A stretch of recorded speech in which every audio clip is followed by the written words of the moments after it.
Bonjour à vous, je suis l'ami du scénariste, enfin l'un de ses deux amis, car oui nous sommes à deux à travailler dans le domaine du jeu vidéo. Pour l'instant, ma collègue n'est pas là, elle avait un petit empêchement, disons que le travail est très dur en ce moment. Oui, le domaine du jeu vidéo c'est cruel parfois, extrêmement cruel. On est souvent mal payé, on fait des heures en crever, et les conditions de travail sont éreintantes, très éreintantes. Et attention, que je vienne pas vous dire « Ouais, mais vous êtes toute la journée sur les chaises, c'est bon, c'est pas dur comme boulot. » Et c'est dur au niveau mental, c'est très dur. Et si, toute la journée sur une chaise, ça peut faire mal. Mais passons, je ne suis pas vraiment là pour me plaindre. Pourquoi ai-je pris la décision de vous parler de quelques anecdotes du jeu vidéo? Eh bien simplement pour me venger aussi. Je vous l'ai dit, on travaille comme des chiens, niveau mental, moral et toutes les souffrances psychologiques qu'on peut avoir, les burn-out et tout, le fait qu'on ne voit même plus nos familles. D'ailleurs, est-ce que j'en ai encore une? Non, j'exagère. Quoique, passons. Bref, ce que je veux dire par là, c'est que les studios sont parfois très cruels avec nous. Et qu'est-ce qu'on a en retour? Un bien maigre salaire, une petite tape sur le dos et des félicitations. Oui, mais en attendant, c'est nous qui faisons tout le boulot. C'est nous qui nous tuons à la tâche. Eux, les grands directeurs, les grands noms des sociétés que vous connaissez, eux, qu'est-ce qu'ils font? Ils vont dans des conventions, ils promettent la lune, ils expliquent que leur jeu vidéo sera capable de faire ceci, cela, et nous, eh bien nous on stresse, rien qu'avec leurs annonces. C'est abominable comme travail, vraiment très dur. Alors à partir d'aujourd'hui, on va se venger. Vous êtes de mèche avec moi? C'est parfait. Je vais vous raconter quelques petites bricoles qui n'ont malheureusement pas passé. Préparez-vous à découvrir quelques merveilles du jeu vidéo que vous ne connaissez peut-être absolument pas. Non, je vous rassure, ici vous n'aurez pas ces histoires classiques du genre « J'ai joué à Tomb Raider et Lara Croft est venue me hanter dans la vraie vie, j'ai joué à Doom et les démons sont sortis de l'enfer pour me bouffer pendant mon sommeil, j'ai joué à Resident Evil et j'ai provoqué une véritable invasion de zombies. » Non, pas tout cela. Voyons, essayons de garder les pieds sur terre. Si je dois vous faire peur, ça sera uniquement avec de la peur bien réelle qui existe dans notre monde. Mais sachez que je suis dans ce travail depuis quelques années maintenant, un bon bout de temps même. Donc oui, il y a de grandes chances que je vous parle de plusieurs classiques que vous avez adorés. Enfin attention, pas sur NES, Super NES et Mega Drive, faut pas abuser, je suis pas si vieux que ça. Non, les plus vieux ça sera pour PlayStation 2, Xbox.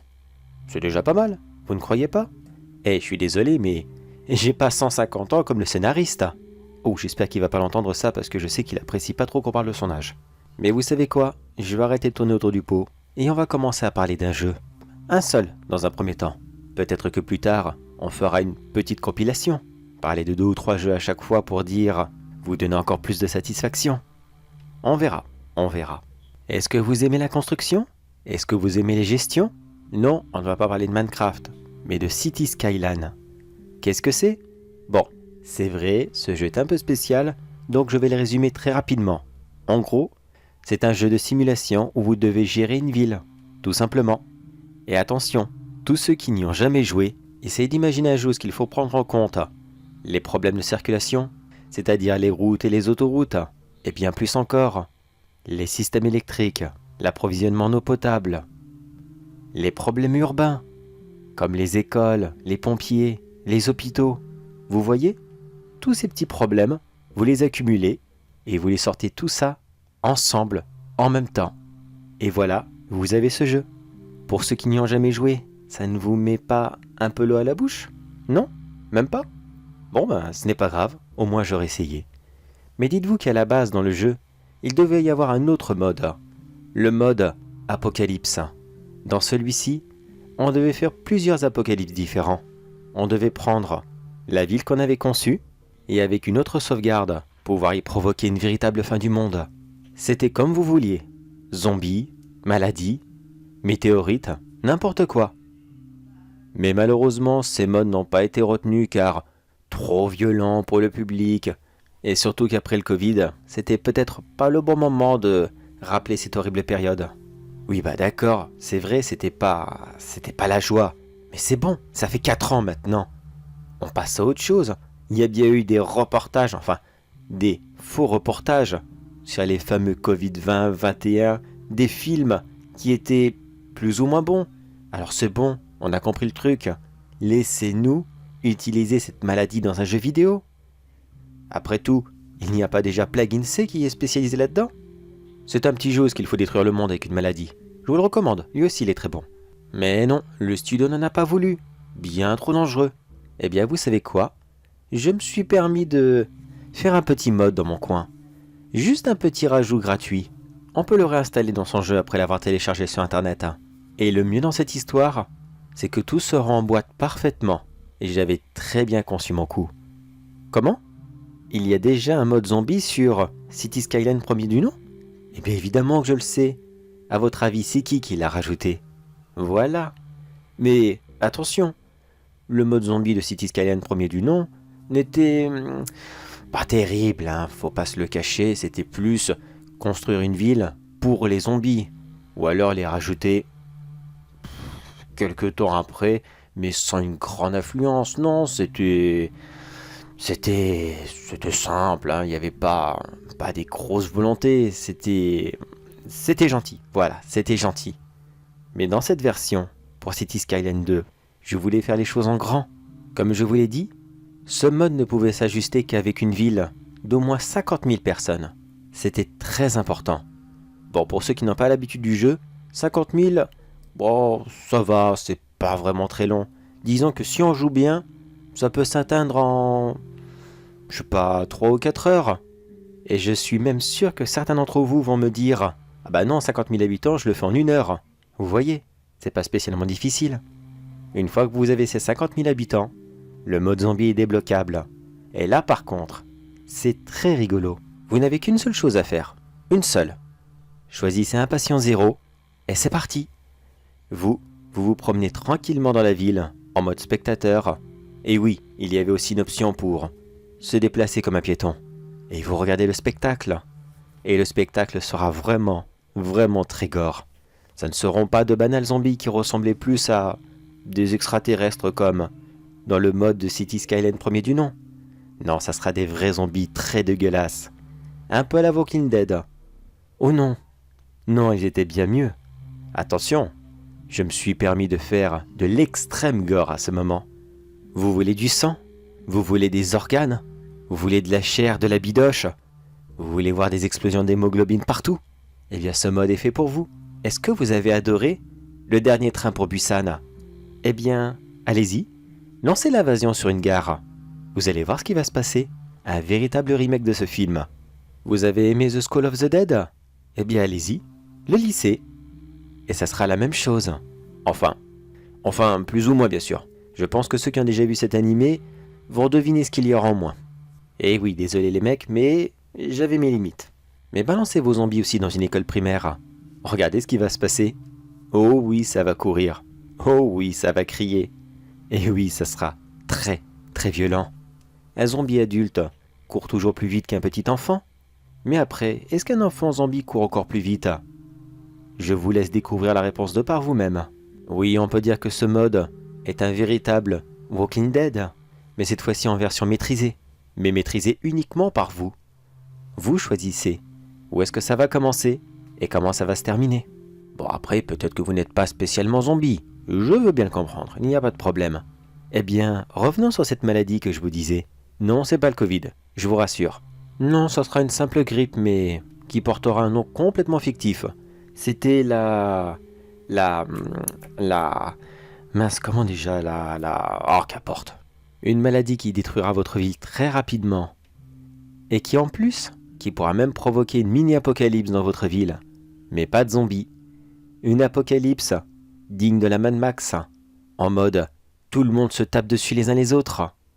La crainte et la peur de son voisin seront monnaie courante dans votre ville. Et vous verrez comment vos habitants vont changer littéralement de caractère lorsque leur vie en dépend. Là aussi c'est très amusant à regarder. Mais quoi, ça vous lasse? Vous n'aimez pas regarder vos habitants se taper dessus pendant des heures? C'est dommage, c'est rigolo. Bon, d'accord. Vous voulez encore plus? Vous voulez encore plus de violence? Pas de souci, j'ai encore autre chose pour vous.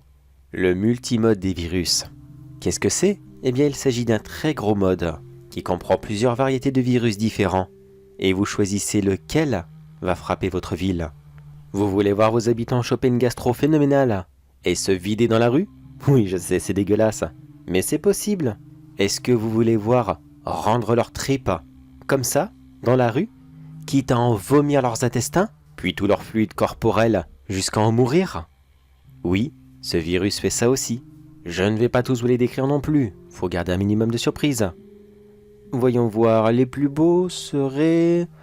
Ah oui, il y a celui qui rend tout le monde aveugle. Ça, c'est classe. Pourquoi?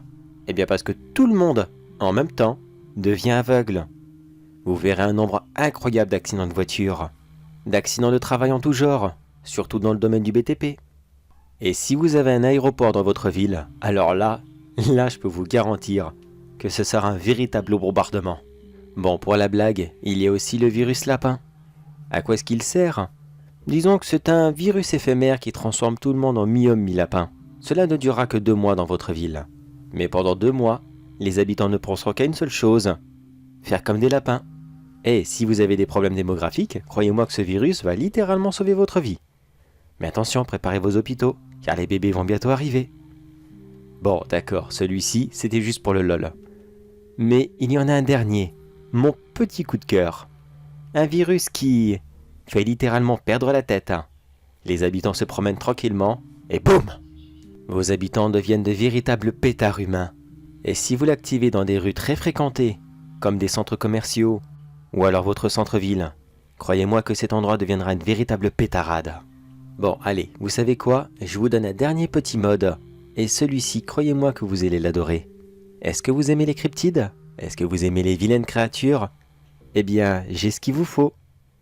Des loups-garous, des vampires, ça vous dit? Non, pas les zombies, c'est bon, on l'a déjà eu. Non, cette fois-ci, ça sera un mode uniquement sur les créatures célèbres. Ou voire même plus encore, si ça se trouve, ce mode va peut-être évoluer. La subtilité de ce mode, c'est qu'il sera tout lent à s'installer.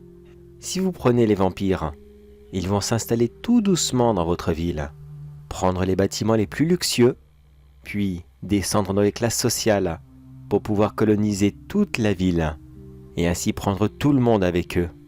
Quel sera le résultat final? Eh bien, si vos habitants ne seront pas trop hostiles envers leur nouveau maître, vous pourrez même continuer votre partie, comme si de rien n'était. C'est juste que durant la journée, il n'y aura pas une grande activité. C'est normal. Et si vous choisissez les loups-garous, eh bien, là par contre, ça sera beaucoup plus sanglant. Ça sera même l'opposé. Ça sera les quartiers modestes qui verront apparaître les premiers spécimens. Ceux-ci se répandront la nuit et massacreront des dizaines et des dizaines d'innocents, jusqu'à monter dans les plus beaux quartiers. Mais attention, ceux-ci ne seront pas discrets. Et il y a de fortes chances que ce mode ne marche pas à chaque fois. Pourquoi? Eh bien, si vous avez mis beaucoup trop de police dans votre ville, ils vont rapidement comprendre ce qu'il se passe. Et là, ça sera une véritable hécatombe. Soit pour la police, soit pour les loups-garous. On verra qui sera le mieux organisé et le plus fort à ce moment. Oui, c'est une petite façon de faire des paris. Après, il y a aussi plein d'autres créatures, mais je vous laisse les découvrir. Et non, il n'y a pas de dragon. Bon, je m'excuse d'avance, mais... Allez, plus cliché encore. C'est bon, vous voulez voir des dragons attaquer une ville, regardez Dévoir, ça sera très bien. C'est un film de merde, mais regardez-le, et vous aurez votre dose. Bon, après entre nous, attention, ça reste entre nous bien sûr, car ce mode-là, je ne l'ai pas fini. Mais est-ce que vous avez vu qu'il y a un nouveau film Transformers qui va sortir au cinéma? Eh bien, je pense que je vais travailler sur un petit mode dessus. Vous savez, un style du genre... Les Decepticons sont arrivés sur Terre et ils massacrent tout le monde, car personne n'est là pour les arrêter. Ça serait un bon vieux clin d'œil au SimCity qui, oui, avait des attaques de robots géants. Je suis sûr que ça rappellera des souvenirs aux plus vieux d'entre vous. Enfin, du moins, je l'espère. Et si vous vous posez la question, non, je suis désolé, mais je n'ai jamais travaillé sur cette licence. À cette époque, je venais juste de commencer, et c'était une trop grosse boîte pour que j'arrive à m'y faufiler. Qu'est-ce que je faisais déjà à cette époque je sais plus. Faudrait que je fouille dans mes archives. Mais je suis sûr que je magouillais quelques petites bricoles. Très gore et très creepy. Oui, j'ai bien sûr travaillé sur de gros jeux d'horreur. Mais on ne peut pas mettre un mode d'horreur sur un jeu d'horreur, ça ne sert à rien. En tout cas voilà, c'était les mods que j'ai installés dans ce nouveau City Skyline. Et j'espère que si un jour vous êtes curieux et que vous les installez, eh bien, pourvu qu'ils vous plaisent, je croise les doigts. Si vous vous posez la question, oui, j'ai travaillé sur énormément de jeux. J'aurai énormément d'anecdotes extrêmement gore à vous raconter. Mais je ne repose pas tout de suite. Je vous l'ai dit, on est deux à avoir travaillé sur les jeux vidéo. J'ai une autre collègue qui arrive dès la semaine prochaine. Elle va vous raconter une petite anecdote sur un jeu qu'elle adore énormément et qui est très récent.